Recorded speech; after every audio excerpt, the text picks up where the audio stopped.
So welcome to another Catshed catch up.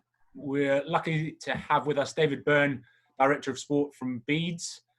David, I won't steal any of your time. If you just give us a quick introduction of yourself, why you got into sport, what made you love it, and your sort of career up until now.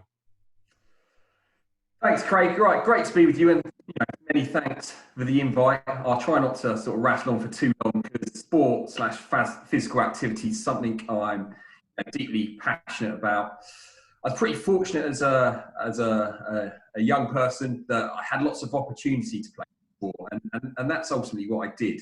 I wasn't a specialist in any one. Probably, county standard at a couple was the highest level I got to. I played them all, and I really enjoyed playing a variety of sports, and just for kind of physical and mental well-being. At the time, I didn't realise perhaps how important it was to me, but as I got, I certainly have done. I'm very lucky to be in this job where I work with people who are ex-professionals, play at the highest level, coaches and national teams. So it's it's great to see their side as well. But so me personally, I just love sport. I love playing sport, any sport, whatever it was. I was never the best at it, but I love doing it. Running, cricket, hockey, whatever it was, football, and then so followed a pathway through. Worked at school as hard as I should have done, but it led me to kind of university where I did a sports science degree. I like sport. I'll go into that way. Enjoyed that. Learned some more of the kind of technical side. And came out with my degree and went into leisure management. Had a good career there. Managed various leisure centres, and I was really and worked at Sussex University, which I really enjoyed. And what I enjoyed most, actually, from that point of view, was learning about what made people tick, why people engaged with physical activity. Because for me, I just enjoyed it, and I liked camaraderie. I could do it on my own. But actually, it's really interesting trying to get those who weren't so keen. How would we pull in those? How do you motivate those? So that really, really interested me. I was then lucky enough to move over to Beads School to work as their sports facilities manager, and did that for a number of years. It's a fantastic position and role. Again, same sort of thing. How do we engage the kids? And I like variety. What can we do that's slightly different? Roller discos, those sorts of things. And even now, I very much like the kind of tough mudder triathlons, duathlons, that sort of thing, just for fun. And then I progressed. I went back to university and did, the other side I very much like is business. I did a master's in business, and then since then, for the last 3, maybe 4 years, I've been director of sport at Beads across the trust, which is great. So I get to work, right from the reception kids all the way up to the boys and girls in sixth form. And it's a sort of an honour. It's to do something that you genuinely feel really passionate about. And now, where I'm fortunate is I've got some amazing directors of sports and heads of sports and coaches who are really passionate about their pathways. And for me, I get to oversee that. And I'm always about how do we increase participation? How do we get more people doing sport and physical activity? Because it's something that I'll do every morning. I'll do half an hour of physical activity every day, and it just sets me up for the day. And I just think it's such a good thing. And I think you can see that because we're in obviously a global crisis, and one of the main things that the government are making sure people do, and it's being talked about, is physical activity, because of its linked to not only physical health but mental health. Yeah, it's hugely important, isn't it? Hugely important. I mean, I don't think you can underestimate it. And I think it's difficult when you're younger because you don't really understand it. You're just doing it for sort of fun, and there are highs and lows. Much like life, but actually, it's genuinely teaching you skills. And for me, every day I just everyone's different. Everyone does different things. Some people like evenings, some people do 3 times a week, whatever it is. Some people like yoga, some people like physical contact. For me, just half an hour a day in the mornings before I do anything, it just really sets me up for the day. And I just think, it's something that benefits us as individuals. Yeah, this global crisis has certainly allowed me to integrate a stretching routine, something that since a young boy been told you should stretch more regularly, Craig. I've never done, and it's taken this global pandemic to allow me 30 minutes in the morning just to stretch out and feel the benefits from that. But you feel better for it? Oh, massively, yeah, hugely. Yeah, so on top of all the other bits and pieces I'm doing, that's the one thing I've added in, and it's made a much better difference, not just physically, but like you say, that connection with your mind. So even if it's a placebo effect, I'm still going to continue with it and get those endorphins and feel-good factor from it. It's amazing, isn't it? I mean, something I've never really engaged with, but I've always been really interested in is yoga. People rave about it, the connection there. And so, at some point in my life, I'd definitely like to see what the benefits are from that. So, David, my invite to you today was really mainly to talk to our year 8 pupils as they progress through this strange summer term for them through the summer, and then transition into a senior school. For those of them from here and from the local area who are going to Beeds, what can they expect from senior school sport as they enter year 9? Yeah, look, I think there can be quite a transition. I mean, the school ethos here is very, very rounded. It's about offering everyone great opportunity and variety. As a school, we kind of have a main sports that we follow. But where we try to be slightly different and unique is that we don't force anyone to play any particular sports. Although, term 1, for example, the main sports are football and hockey, we still have on offer swimming, netball, tennis, running, climbing, gym.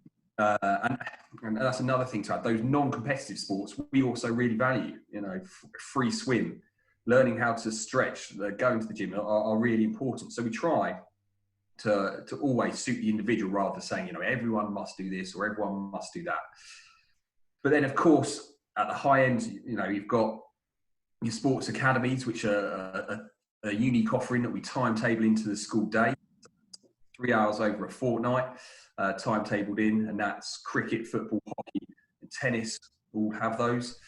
We are our access to our gym, and again, that's for absolutely everyone. Everyone's entitled to induction to the gym. You can have a sports-specific training program. You can have a generic training program, a health training program. So we really try and make it, our sports and our offering available to everyone. And the other great thing is, there's the ability to try new things. You would have done a series of sports at Cumnor, which is fantastic. You've got a great offering there. And then you can come here and you can mix and match and try some other new sports, see what you might like, or you might like to kind of specialise a little bit, which we also offer as we go. It's possible to play a number of sports across the three terms. So there's a wide kind of depth and breadth of what we offer. What would their typical timetable look like for the week? How many games lessons, PE lessons? Do they have a swimming lesson? What's their structured timetable with sport? So we have 3 activity afternoons a week, and they're 2 hours each long. And this is what I love about the program. I mean, it's a nightmare to run because there's so many activities. I mean, there is 100 plus different things going on. But it's great for the kids, which is fantastic. So they get. Well, it's popped up on the screen. So they get 3 activities a week, and they get to opt each activity afternoon exactly what they want to do, and that could be from swimming to badminton to tennis to walking to mountain climbing to cycling. The pupils get to opt 3 afternoons a week of exactly what they want to do, and each term that can change. So there's plenty of time to have variety. And of course, you can do all your team sports in those, which is fantastic. And then on a Wednesday morning, we have our core games offering, where again, this is more PE based, and it's a bit more educational based, learning and understanding what you're doing, why you're doing it. We want every pupil to understand a warm up and to be able to lead a warm up, why they're doing physical activity, what's happening to their body, what's the importance of it. It's really crucial that the boys and girls understand why they're doing what they're doing. What are the benefits, what are causing the benefits, and then of course a cool down, what we spoke about, something that perhaps people overlook the importance of a cool down. So there's that kind of education element to it. And what I love, what I've seen, is that our pupils now, if you were to go to our gym, or if you were to look at a training session, pupils warm themselves up properly. They train properly in the gym. It's specific. And in the same with the cool down, it's exactly the same. So they've educated themselves and they lead that themselves, and we don't have to worry about that. So it's kind of part of the education. And then, of course, if you make the academies, that's timetabled in, and that's more smaller groups, sport specific, kind of high end, more elite training with one of our professionals. Very, very popular, high in demand, and they work really well for those pupils who want a bit more, even on top of what we're offering. Some real technical, sort of tactical analysis, video analysis. And then the gym's open every lunch and after school. We promote free usage of that. We promote free usage of free swim. And then we have a heavy kind of fixture timetable on a Saturday. There's no Saturday school. So generally we play our fixtures Saturday mornings, which is fantastic. We put out, loads and loads of teams. We're sort of up to 75% participation across all the teams. And we try to offer, all teams a good weekend program. And then for those guys and girls who have been awarded a sports scholarship, or potentially somebody that you have flagged as a potential scholar, do they have a slightly different timetable when they enter year 9, or are you integrating them in a different way? Yeah, so if you're fortunate enough to be chosen as a scholar, then you get automatic access to the academy, which is a big thing. Okay, so otherwise you'll trial out for it. But if you're a scholar, you get automatic access, and that's a huge thing because of the small group coaching and the analysis that goes into that, the added extra. We also run a program we call the Scholars Development Program. Now that will be kind of 4 or 5 specific workshops over the year. And there's psychology, there's nutrition. For us, a huge one is team building. We expect our scholars to lead. We've got values here at the school that we really stick to. We call them the team beats values. And as a scholar, you're expected to be a leader. So you would be the first out there. You would be helping the coach set up. You would be leading the warm up. You would be leading the cool down. You would be building the camaraderie. We very much want to be known as kind of a well-educated, good team sport where all pupils play their part in that. And the best way to do that, I think, is to have the pupils lead themselves. And so the scholars certainly have a massive part to play in that. And then throughout their time, so moving sort of into year 10, 11, 12, perhaps they weren't a scholar or part of the academy. If somebody's performance spikes and are up there, are they then able to access the academy probably at that level? Yeah, very much so. I mean, being flexible, I think it's absolutely key, and it's one of the reasons that working at a school like this is so fantastic, because the school is so flexible. And we're always looking to do what's best for that individual pupil. And if they make a progression, if we think they would benefit from academy, even if they're a scholar and they need a rest from a particular sport and actually going something else is slightly better than for them, then absolutely no problem. We don't want to pile pressure on pupils. We want to do what's best for them. And so if they're leading down a pathway that means slightly more sessions or joining an academy, or they want to be more sport specific, I mean, that's the other thing we definitely allow. Is some pupils want to specialise kind of in 1 or 2 sports. Others want to do 2 or 3. That either of those options aren't a problem for us. We will facilitate that depending on what is best for that pupil, and their kind of preference. And often we speak through with the parents about that, so we can really get a feel. What is it this pupil wants, and what can we provide that will be tailor made for them. So yeah, there's never ever any closed doors. And you mentioned the team beads values and sort of, I guess, characteristics of a pupil and a student. What are those, and what are why are they important to you as a department, and then to the wider school? So we've got teamwork, respect and enjoyment, and I've got them up here. I've got humility, discipline and leadership. Okay, so they're 6 values that we pick, that we selected as a department. I mean, it was about 5 years ago. We looked at ourselves and we said, what are we doing really well? Yeah, we've got a wonderful sports program. The pupils are engaging. They're progressing. What's the added value? What can we do about these? And actually, it's about handing responsibility over to them. Yeah, it's not always about us just directing them, saying this is from here to there, and then go to this. We want them to learn from their own mistakes. Because ultimately, we're not always going to be there for them. When they leave the school, going to a different environment, a different club. So we need them to have those skills. And there really is that expectation on the pupils that they buy in and exhibit these Team Beads values. And definitely, since we've introduced those, we've certainly seen a difference in the pupils' behaviour. A far more kind of camaraderie, team ethos. We would never tolerate a pupil saying that another pupil wasn't good enough or not doing well. Their leadership skills are better.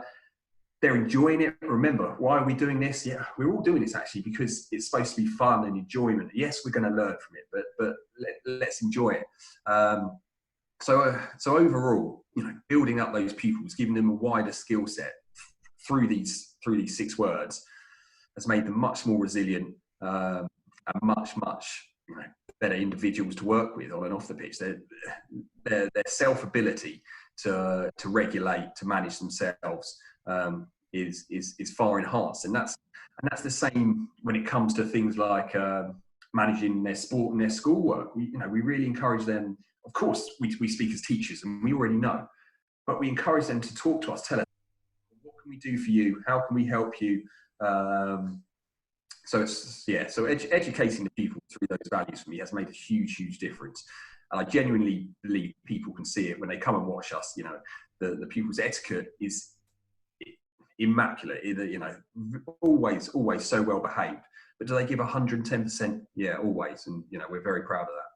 I guess it just gives the children a focal point, to revert back to those 6 values that you guys will always embody, but actually it's for them to sort of work back to and have a yardstick almost to see. And sorry, that is a really good point. And everyone's going to get it wrong at a time, and that's exactly what we do. Revert back to saying, think about this value. Have you stuck to this value? Every time you make an action, are you looking at the values? What extra are you doing? So yeah, that's a very good point. With the current climate we find ourselves in, and we're sort of a few days away from another government announcement about potentially coming back after half term. If we weren't able to come back, what piece of advice, what guidance would you give our Year 8 pupils in terms of their exercise programs, their fitness, and maybe their skill development, so that when they join Beads or their other senior schools in September, there isn't as big a gap? What piece of advice would you give them? Yeah, and look, it's a difficult, unfortunate position because there's so many boys and girls out there who would have had the opportunity to shine this summer. Some great moments. There would have been some ups, there would have been some downs, but all kind of learning curves. So I think as far as possible, you want to try and mitigate those opportunities being taken away. And for me, there definitely is a balance between kind of making sure you enjoy it, yeah, and of course, a desire to improve and be the best you can and better yourself, but also making sure you enjoy it. These are unprecedented, not easy times. So it's about looking after yourself as well. But what I would say is, where possible, take training seriously. Perhaps map out a plan. If there's an announcement, but not back after half term, map out a plan. So I'm a big one for goals. I think goals in everything, in business, in sport, in life, are crucial. So I perhaps map out some goals over the next 4 weeks. What do I want to achieve? Do I want to be slightly stronger, slightly faster,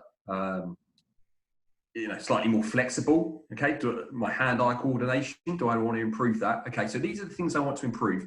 How am I going to measure that? All right, so maybe you have a series of tests, or what you want to call them, tests or tasks that you do at the beginning of the 4 weeks to kind of measure those things as best you can. Yeah, you then have a program across the 4 weeks, and remeasure at the end, because we're human beings. What we go off, we like success, don't we? We like to see a progression.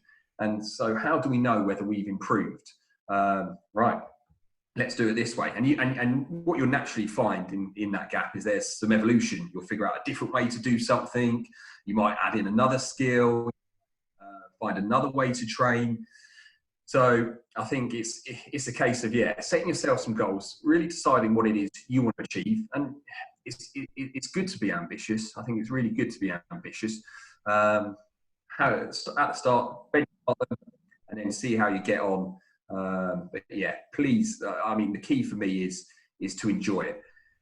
And this is my only personal insight. I enjoy things much more when I've accomplished a little something.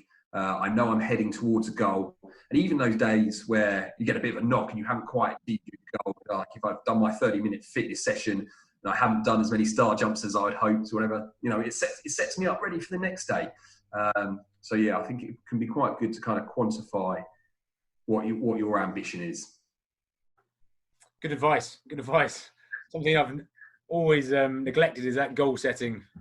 Again, until this pandemic, now I've written down my goals for summer, where at least you know where you're headed now, I think.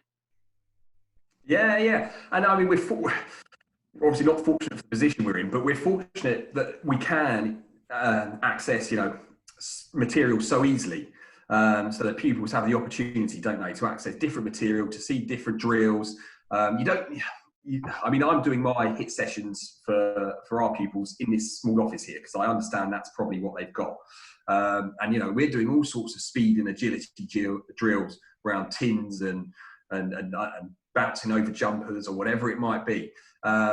So you might have to be a little bit more inventive than someone else, but that's great. Let's push ourselves and see how inventive we can be. Because you boys and girls certainly have the ability to come up with some really innovative stuff. So it's a pleasure to watch. You've talked at large about how the benefits of Bede, with your coaches, facilities, the ethos you've got. How would you round that up to sort of explain the strengths of Bede's over other schools nationally? What would be the one sort of unique thing that Bede's has that others don't? But I think there's different schools are different fits for different pupils. I love working here, and I genuinely I'm so proud of it because of our ethos and what we do. And is it different to other schools? Yeah, it is different. Is it the easiest model to follow? No, it's really not. If you were starting a school up, you wouldn't follow our sports model, because we do offer so much variety and so much flexibility. What I pride myself on is that I think you take any pupil, boy or girl, and you say you could put them in Bedes. Now, whether they wanted to be an absolute professional, that was their goal. We would give them every single opportunity and the ability to reach that goal. If they were kind of mid-level, like me at school, you like sport, you're good at some, not so good at the others, but you just wanted to do lots, and it helped you in your education because you were more engaged. You were better in the classroom, you were more focused, got lots of camaraderie with your friends, it gave you life skills. Then 100% we can facilitate that. And perhaps for me, the most proud bit is there's this small undercurrent who perhaps never really liked sport, physical activity. It's that maybe they perceive that as for the sporty kids. But genuinely, we really, really do engage those pupils. Non-competitive activity is huge for us. And like I said, yoga, free swim, aerobics, free access to the gym. We have a walking track, the fun triathlons, all those things. And so for me, engaging those people, the ability to engage those pupils as well is a huge, huge benefit. Yeah. So that, if I would say the thing that I'm proudest about at Bedes is that we really can facilitate all types of pupils, boys and girls, no matter what their desire is, and we're always tailored to those individuals. Yeah, and I can certainly agree with that. The amount of events that you put on, and like you mentioned earlier, the roller disco type, sort of more creative. We've sent some groups of boys and girls down to you, and they've had a fantastic time. they've participated in something that's different, and like you say, they've engaged in a physical activity that one wasn't an opportunity to beforehand, but also might just spur them on for lifelong, health, well-being, and activity. So, yeah, thank you for your time today. Thank you for continuing to put those opportunities on as a whole. Really appreciate you taking some time out of your HIIT sessions and your I need a rest after that one. And to pass on the message to our pupils. So thank you, David. No worries, Craig. Thank you so much for having me. And your boys and girls are always so polite, so well behaved. It's always a pleasure to have them. So yeah, do look out for those random events from September. Fingers crossed. Fingers crossed. Fingers crossed. Hear from you soon. Thanks a lot for your time, David. Cheers now. Cheers, Craig. Take care. See you. Bye. Bye.